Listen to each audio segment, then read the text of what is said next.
What's up, folks? Gabe Montgomery here, 10 Horse Monty YouTube channel, and I wanted to talk to you about this new rod. It's new to me rod. It's a rod that I acquired a couple months ago. I've been playing around with it, and I really think you should know about this company.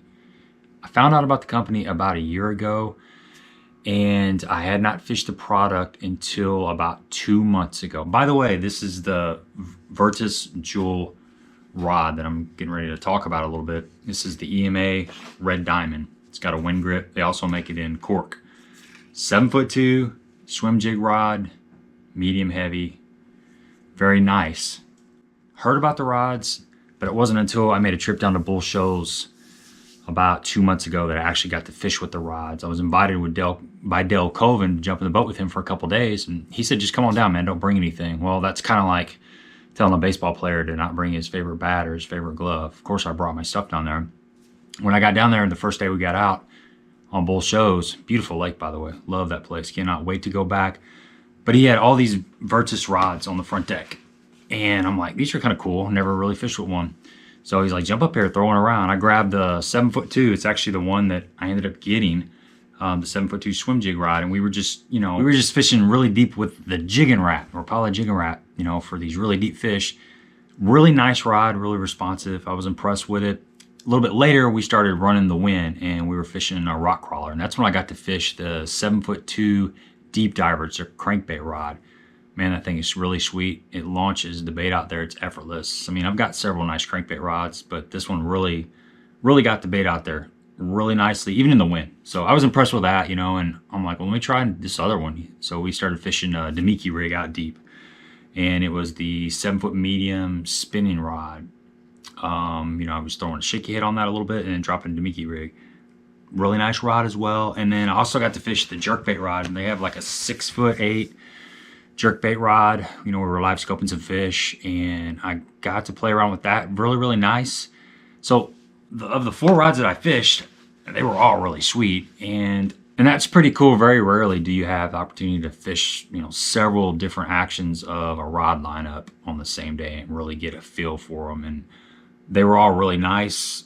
I actually picked up this one right here. This is the one I want to talk to you about. I've had a chance to fish this quite a bit the last month or so. The moving bait bite has been going on, so I've been throwing a chatterbait a lot on this rod.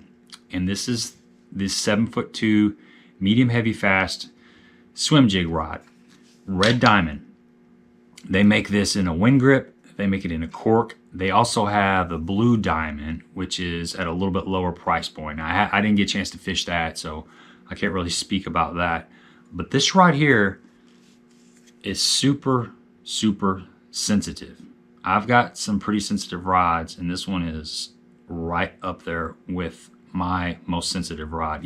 You actually have to learn how to fish this rod.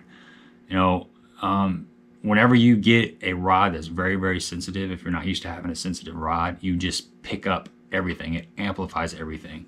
And that's certainly how this rod is. It's kind of like, you ever seen one of those TikTok videos or one of those Instagram videos where there's a guy fishing and he's really focused, and then his friend sneaks up behind him and he smacks the rod butt, and it's so violent, it's so loud that he sets the hook and almost falls out of the chair. That's kind of what a bite feels like on this. So it takes a little bit to get used to it, because you really feel everything that's going on. When a fish hits that, it pops, it jumps. So that's it's a little bit of an adjustment with the sensitive rod. It's balanced really well. I got a Tatula on here. I've also thrown this with a luge reel, like a Tournament Pro. Really nice balance, really light in the hand. I fished this for 3 or 4 hours the other day. This rod for 3 or 4 hours, just covering water, throwing the chatterbait, and never got tired. It's light in your hand and it's balanced. A rod can be light, but if it's tip heavy, it wears you out. This thing is balanced all the way through. So very sensitive, very balanced, and very easy to fish. And I like the way this thing loads up. I was kind of looking at this a while ago, and it kind of loads up all the way down to about the 5th guide. So I'm thinking it's like a 30-70. So 30% tip, 70% backbone, and it's very crisp. You get down about right here. It's not parabolic, like true parabolic, but it definitely has that somewhat of a moderate fast action. The thing I like about this is I fish a lot of grass. So I'm fishing like a swim jig and a chatterbait in the grass a lot. And this thing will load up, allows the fish to kind of suck the bait in, but it's got enough backbone that as it loads up and you keep reeling, or if you pop it a little bit, it'll pop clean of that grass. I could also see this being a really good like trap rod, and 3/8 ounce, maybe like quarter 3/8 ounce, half ounce jig, Texas rig, swim bait. It'd probably be a really good swim bait rod. You know, your hollow belly swim baits like the 3/8 ounce head, half ounce head, something like that. I could see that working really good. I haven't fished any bottom bouncing baits on this, and that's kind of a shame because I cannot imagine how much that's going to amplify like a tungsten weight on fluorocarbon. What I have fished on it is a swim jig, chatterbait, and a spinnerbait. It fishes like a quarter ounce, 3/8, half ounce spinnerbait really, really well. A quarter, half ounce, 3/8 ounce chatterbait, and the same thing with a swim jig. All three of those sizes seem to do really well on this rod. Great rod, just wanted to share that with you. I think they're available at Tackle Warehouse, Bait Works, probably out there in several different places. Nice rod if you're looking for something a little bit different. These are just kind of getting going. I think you're going to hear a lot more about these rods because they're definitely worth mentioning. You know, I've got the first really nice sensitive rod that I got was like a Falcon Cara, and I remember how sensitive that rod was.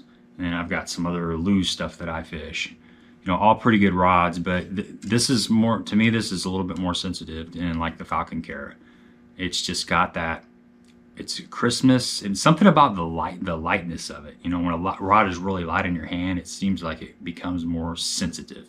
So whatever graphite they use in this, they did it right. One of the coolest things about this rod is it's made in America, folks. This is handmade in America down in Arkansas. The only thing that is not American made on this is the guides. These are Fuji guides. The blank and all this stuff is American made. And it's also veteran owned, which is pretty cool. So you've got an American made rod and veteran owned at a nice quality price. That's all I got for you. Give me a thumbs up if you appreciate the content. Please subscribe to the channel. Just thought I'd share this with you. I don't really get excited about rods all that much, but this sucker's pretty sweet. So until next time.